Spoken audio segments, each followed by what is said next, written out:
Hello everybody and welcome to my guide on the new 1.3 million XP per hour AFK thieving method that just came out into the game. It came out yesterday morning, but I'm making this video kind of in a rush, even though it's a few days late, because I need to get this out for you guys before it potentially gets patched. The method I will explain to you in a bit, but I think it's going to get patched soon because of the fact that the amount of damage that the Dwarf Traders do will increase substantially very shortly, but hopefully you guys can take advantage of it while we get into it. So let's jump right into the video with the first things we need to start the method. Let's start with the hard requirements. Technically, to start this method, the only two things that you need are 90 Thieving and 79 Invention. While 79 Invention is a boostable skill that you will need to unlock the manufactured components, I wouldn't recommend boosting to 90 Thieving as it will cut into your AFK time. I would also recommend completing the Giant Dwarf quest. It's not required, but the cutscene is required if you want to be able to teleport directly there using your Luck of the Dwarves. Other than that, the requirements that I believe you should have, or this will not be a viable method at all,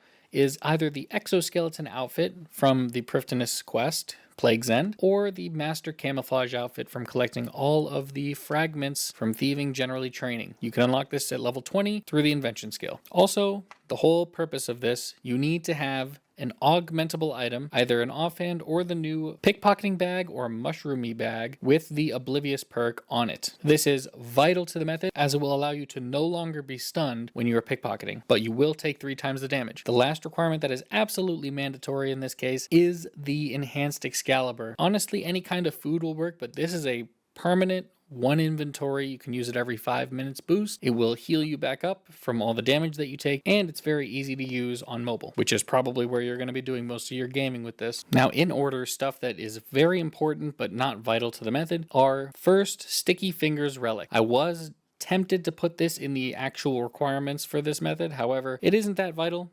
It increases your XP by a lot. It reduces the time in between pickpockets by 50%. Incredible relic to have. I recommend getting it. It is almost vital for this method. Next up on the list, you will want to have, if you have it, the Black Ibis outfit. A 5% XP boost will be actually kind of important here because you're getting so much XP per hour. It's quite nice. Other than that, we need to also have the Luck of the Dwarves for the teleport into the Keldegrim area. Make sure you have your 5-finger discount aura on as much as you can. If you are a group Ironman or a competitive group Ironman, you automatically unlock tier 5, but I would recommend if you're an Ironman or a hardcore, investing in those auras because they are quite useful here. Increases your XP by a decent amount. Other smaller, less useful things to mention, the Necklace of Shadows will not allow you to drain any summoning points because you will be using Abyssal Lurkers here.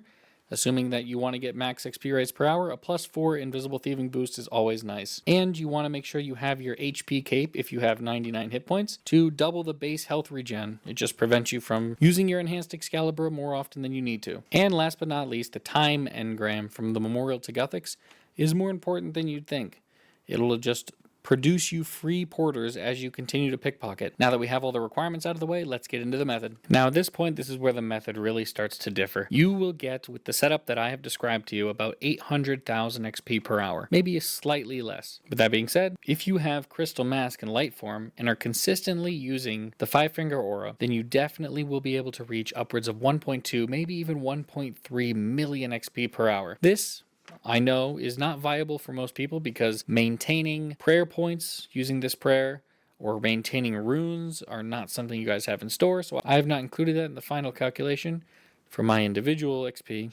However, it is an option if you are a long-term Ironman that's been playing for years. You probably have a lot of things that will allow you to get those kinds of XP rates. Another big thing to mention, if you are using Crystal Mask and Light Form, you'll need to maintain only a 5-minute AFK. However, if you're using the method I described earlier with 800k XP an hour, you will be able to sustain a 15-minute AFK timer and continue to pickpocket these guys, only stopping to heal yourself with your enhanced Excalibur. If you have a Luck of the Dwarves, your third option on the Luck of the Dwarves teleport is Keldegrim. This will put you directly outside the western door to the Consortium, which you can just go up these stairs, and this is the area that you're going to want to go to. There are 8 guards in here, which are ways to lure them. If you do not have the teleport, you will want to teleport to the Fremennik Province Lodestone. Run north this way, enter this tunnel, enter through this cave entrance, and honestly you can travel either one of these two, but this one travels you closer to the actual entrance, so we're going to travel the Dwarven Boatman, bringing us all the way to the eastern side, and we can enter through this way. Again, open this door, up the stairs, and right in the middle here is where you want to be. Now that we're here, let's talk about how to get this set up. If you're on World 84, which I recommend going to World 84, that is where most of the people doing this method are. You won't have to do any setup for the method, but you will have to deal with people that might be griefing or people that don't know how to set it up. So you will have to look out for any guards that may come loose. If you're setting it up yourself, which someone actually already was when they came here, you want to get all 8 of the guards into the rooms into the sides here. This room and this room I would recommend avoiding, as you can see here, there's only one spot for that guard to go. It sticks along this wall, and if it stays in place for more than 5 minutes, it teleports back to where it needs to be. I would recommend putting your guards in a room like this, where it has multiple spaces to walk along the edges, so that they won't just stand in place forever, and they can just walk in freedom.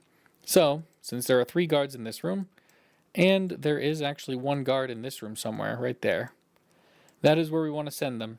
So, how you do it, easy enough, just attack a guard. I would try not to have a really powerful weapon to not kill them in one shot. If there's already a guard in the room, do not let him be standing right next to the door. Close the door up, and you now have, actually there was 2 guards in this room. I now have a 3rd guard in this room, and we wait for it to de-aggro, and there it is. We now have 3 guards here, 3 guards there, and 2 left in the actual place. Now this is probably fine. These guards will walk in perpetuity, and if you just pickpocket this trader here, there will be no issues. These guards will never see you. However, if you want to be super clean about it, you can move both of these guards into their respective rooms and never have to worry about it at all. I did about 10 hours of Dwarf Traders, and here's the final loot check from all of it. As you can see, a lot of useless shit. It is not a very good method for loot itself.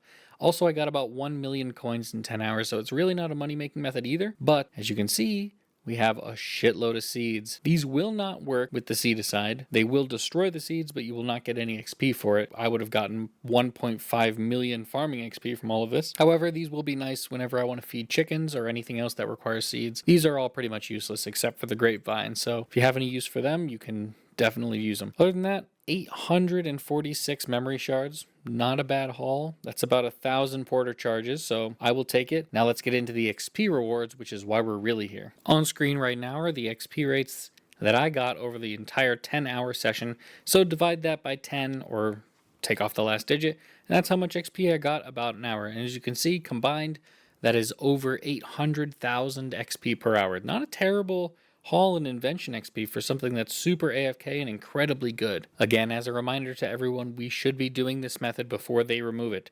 Jagex has a tendency to remove these kinds of things from the game, whether it be in a couple of days, in a couple of months, in a couple of years. I would recommend getting this in early because you never know when it's gone. Anyway, guys, that's going to be it for this video. I hope you enjoyed. If you have any tips for me, leave it in the comments below because I'm always happy to learn. This is my first guide video on the account, so any pointers will be helpful. But I'll see you in the next one. Peace.